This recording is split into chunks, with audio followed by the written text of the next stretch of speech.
All right, let's just get right into it. If you're a nursing student and you've been anywhere online lately, you have seen the buzz, the panic, the rumors, the all caps posts about the 2026 NCLX changes. To help us sort through the noise, I've got Leo with me, a nursing student who is right in the thick of it.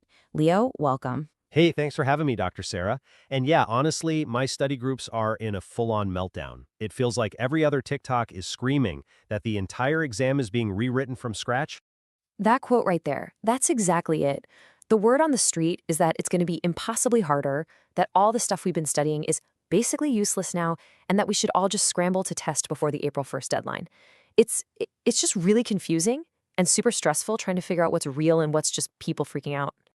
I totally get it, and that's exactly what we're going to clear up right now. We're going to start with what's actually staying the same, which is a lot. Then we'll walk through the 3 key updates, talk about why clinical judgment is still the most important thing, and wrap up with a new action plan you can literally start using tonight.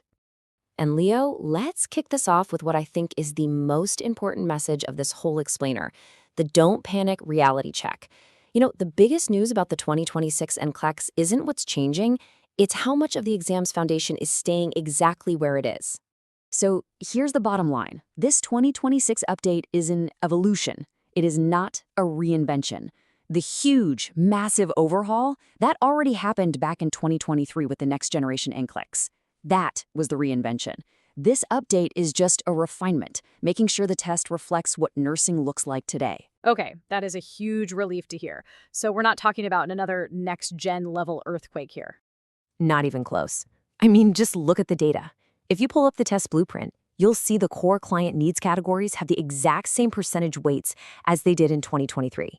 What that means for you is that how you're balancing your study time between, say, management of care and pharmacology, you don't have to change a thing. Wow, okay. So all those NGN question types, the case studies, the bow tie questions, all of that is staying? All of it is staying, and it's not just that. The computer adaptive testing model, the one that adjusts the difficulty as you go, unchanged. The number of questions you might get, unchanged. The core content like med-surg and pharm, unchanged. Even the passing standard itself is staying the same. The entire experience of taking the test is going to feel very, very familiar.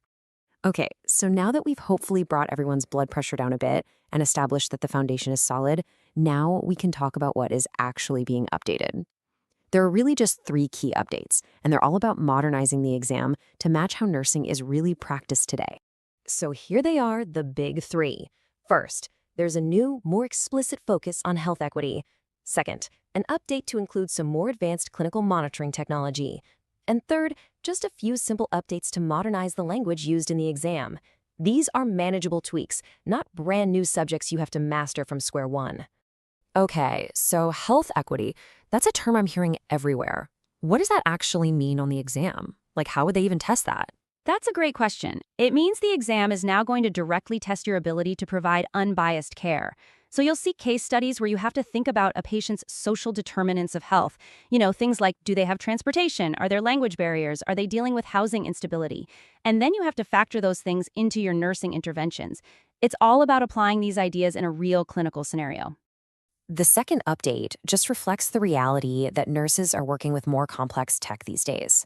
So the 2026 plan has added what they call new activity statements that require you to show you're competent with certain internal monitoring devices. Think about things like intracranial pressure monitors, ICP monitors, or intrauterine pressure catheters, IUPCs. The focus here is on your role. Can you recognize when something's wrong? And do you know the priority actions to take? And the third update is probably the most straightforward of all.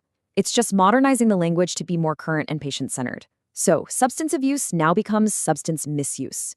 Safety and infection control is tweaked to safety and infection prevention and control, just to better emphasize being proactive. These are really just simple language tune-ups for clarity. Okay, this is all making way more sense now. But with these new focus areas, does that mean all the next-gen practice I've been doing is still relevant? Oh, it's more relevant than ever. Let's talk about that, because this might be the most important takeaway of all. Clinical judgment isn't just a part of the exam. It is the exam. This quote just frames the entire test perfectly. The NCLEX is not a trivia game. It's a test of your ability to think, to prioritize, and to act like a safe entry-level nurse. Those NGN case studies, the bow tie questions, they are all designed to test one thing and one thing only: your clinical judgment. That is the soul of the 2026 exam, and trust me, it is not going anywhere. Okay, this has been so incredibly helpful. I feel like I can actually make a real plan now instead of just, panicking. So if you could give me one big practical tip, what is the best way I can start folding these new health equity questions into my study routine right now? That is an excellent question. Here's your action plan. Start developing what I call a health equity mindset. And this isn't just a theory, it is a clinical action. From now on, every single time you work through a case study or a practice question, I want you to ask yourself one more thing. Are there any potential barriers to care here? If the patient's chart says they live alone, or they don't have a car, or they speak a different language, how does that information change your priority intervention? Make asking that question a reflex. And ultimately, that's what this all comes down to. These updates aren't just new hurdles to clear. They're an invitation to deepen your clinical reasoning. The NCSBN is asking you to prove that you can provide care that is safe, effective, and also equitable. So the final question isn't just about passing a test. It's about the kind of nurse you are becoming. So ask yourself, how will you make unbiased care a reflex in your clinical judgment, not just for the NCLEX, but for every single patient you'll ever have?